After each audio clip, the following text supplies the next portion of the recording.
Olá, meu irmão. Olá, minha irmã. Que bom que estamos juntos estudando de novo. Mais uma oportunidade de estudar a lição da Escola Sabatina. Estamos entrando na nona semana desse trimestre.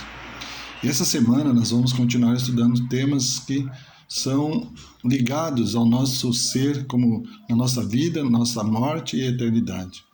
Essa semana nós vamos estudar o tema chamado Passagens Bíblicas Controvérsias. E o texto para nós decorarmos está em João 5,39. Vocês examinam as Escrituras porque julgam ter nelas a vida eterna, e são elas mesmas que testificam de mim. Nós temos estudado durante esse trimestre de que o ser humano, sua condição na vida e depois da morte, o seu estado de total inconsciência durante a morte até a volta de Cristo, e seremos ressuscitados corporeamente no nosso corpo, mas agora com o corpo glorificado. Essas são verdades que são colocadas, que nós temos aprendido até aqui. Mas nesta semana nós vamos aprender alguns versos da Bíblia, alguns capítulos que são, parece que, controversas quanto a se existe uma alma depois da morte, se sai uma alma do nosso corpo. Por exemplo, nós vamos estudar no domingo a parte de Lázaro e o pobre. E nós ali parece que nós temos alguma controvérsia, mas nós precisamos, eu diria para vocês, nós precisamos estudar com atenção, com oração, para que entendamos esses textos que são aparentemente controversos. E essa semana nós estudaremos algumas passagens intrigantes usadas para justificar a imortalidade natural da alma. Essas reflexões devem fortalecer nossas próprias convicções e nos ajudar a responder com bondade àqueles que questionam esse ensino crucial para a nossa vida.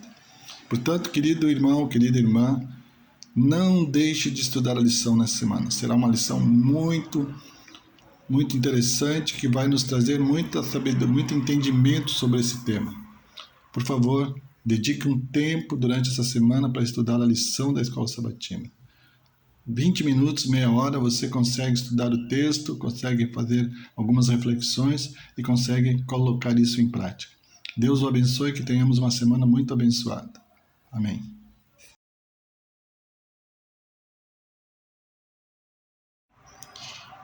Domingo. Na lição de domingo, nós temos uma parábola sobre o rico e Lázaro. Nós temos entendido até agora de que o ser humano na morte, ele tem uma vida inconsciente. Porém, quando nós lemos essa passagem em Lucas 16, 19 e 13, alguns estudiosos sugerem que deva ser interpretada de forma literal, isto é, como uma descrição do estado dos mortos. Porém, esta visão levaria a várias conclusões antibíblicas e iria contradizer muitas das passagens que já examinamos. Ou seja, será que seria normal a pessoa que morre, o céu e o inferno estão tão perto um do outro, que enquanto a pessoa que morre que vai para o céu e a pessoa que vai para o inferno, se são parentes, filhos, por exemplo, filho e mãe, a mãe fica vendo o filho sofrer a vida toda ali no inferno? Será que é esse ensinamento bíblico para nós? Será que Deus estaria dizendo assim, se cuidem, porque se vocês morrerem, tu vai para o inferno ou vai para o céu? Se tu for para o céu e teu esposo, tua esposa, teus filhos forem para o inferno, tu vai poder passar a vida eterna vendo eles ali. Que vida eterna é essa que nós teríamos? Sem nexo profundo, uma vida vazia, com sofrimentos, como nós temos aqui? Se essa passagem fosse uma descrição do estado humano na morte, o céu não seria um lugar de felicidade, visto que os salvos poderiam acompanhar os sofrimentos intermináveis de seus queridos, até mesmo dialogar com eles. Isso seria um absurdo até aqui, confrontando com o que até aqui nós estudamos. Porém, a parábola não quer dizer isso. Em primeiro lugar, a parábola quer dizer que o status de reconhecimento social no presente não são critérios para a recompensa futura. Não interessa o que você é aqui nesse mundo, se você tem dinheiro ou não tem, não, isso não vai influenciar no seu status no futuro lá no céu. O destino eterno de cada um é decidido nesta vida e não pode ser revertido na vida após a morte. Ou seja, Quando você morre, você está salvo ou você está perdido. Depois não tem oportunidades, você não poderá dialogar como tem nessa parábola. Lázaro e o rico conversando, o rico conversando com Abraão, pedindo para que ele ajudasse sua família, alertasse. Não existe essa possibilidade. Nós temos entendido, através da lição da Escola Sabatina, através da Palavra de Deus, de que o estado dos mortos é inconsciente. E que o que nós fizemos em vida, o que nós somos, não vai influenciar na nossa vida lá no céu. Na parábola do rico e Lázaro, Cristo mostrou que nesta vida as pessoas decidem seu destino eterno. Durante o tempo de graça de Deus, esta é oferecida a toda a humanidade. Mas, se os seres humanos desperdiçam as oportunidades na satisfação própria, afastam-se da vida eterna. Não lhes será concedida nova oportunidade por sua própria escolha. Cavam entre eles e Deus um abismo intransponível. Muitas pessoas leem essa parábola e entendem que depois de mortos ainda haverá uma oportunidade das pessoas se arrependerem, das pessoas tomarem uma decisão ao lado de Cristo. Querido, lamentavelmente, as pessoas estão enganadas, porque a Bíblia ensina que é nesta vida, nesse tempo que nós temos de vida, que é o tempo necessário que foi dado a nós para tomarmos a decisão ao lado de Deus, ao lado de Cristo, ou longe de Deus e longe de Cristo. É a nossa decisão em vida que vai nos levar ou para a salvação ou para a perdição eterna. As cenas finais da história deste mundo são retratadas após o final da história do rico. Ele professava ser filho de Abraão, porém alienado de Abraão por um abismo intransponível.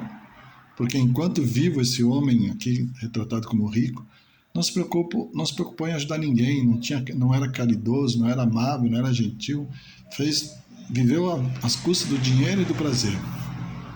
Porém, quando ele morre, ele tenta agora, achando que como era rico, ele poderia conseguir um lugar ao lado de Deus.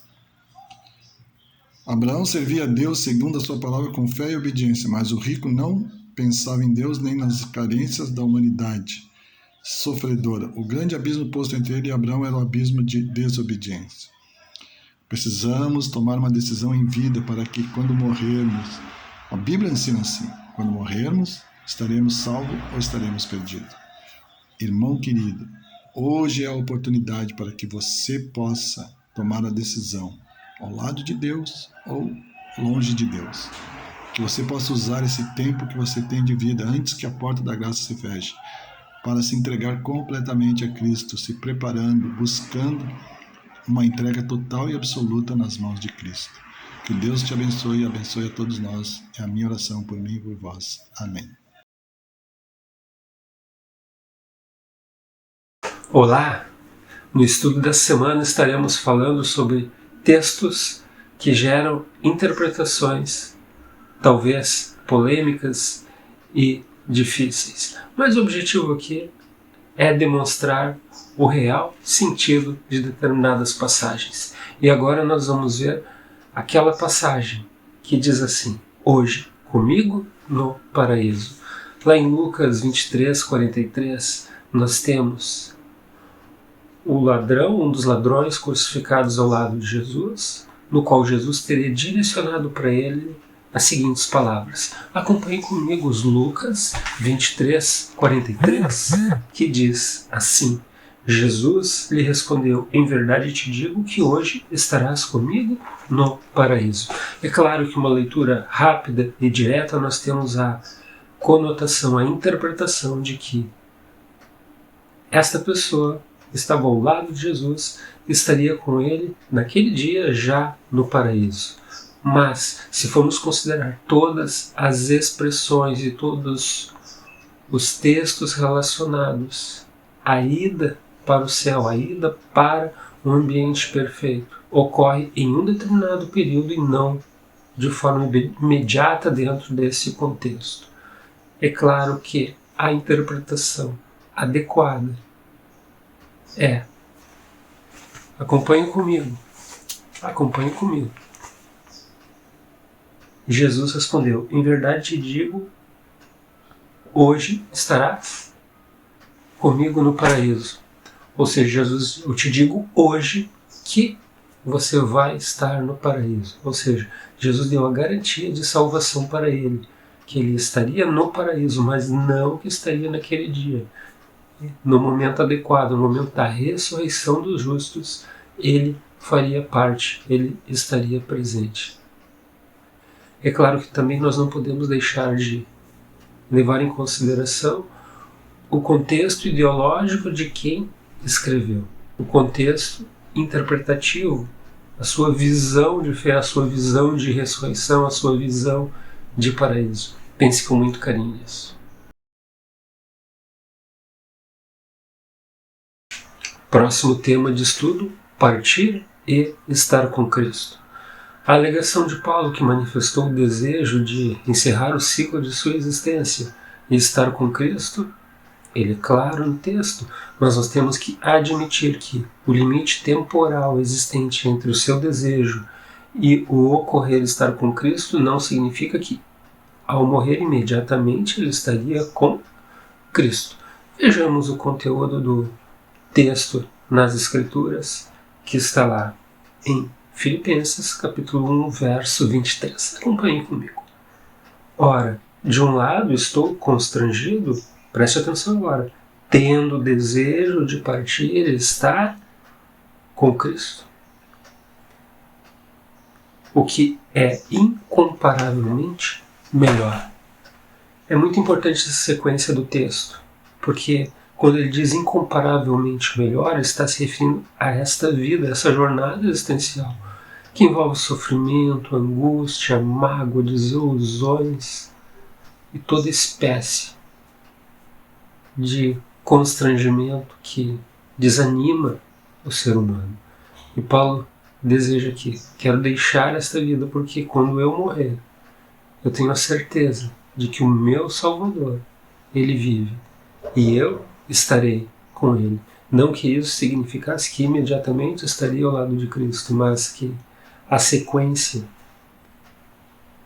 resultante de sua jornada, de sua fidelidade, o colocaria ao lado de Cristo. Este é o real entendimento desta passagem.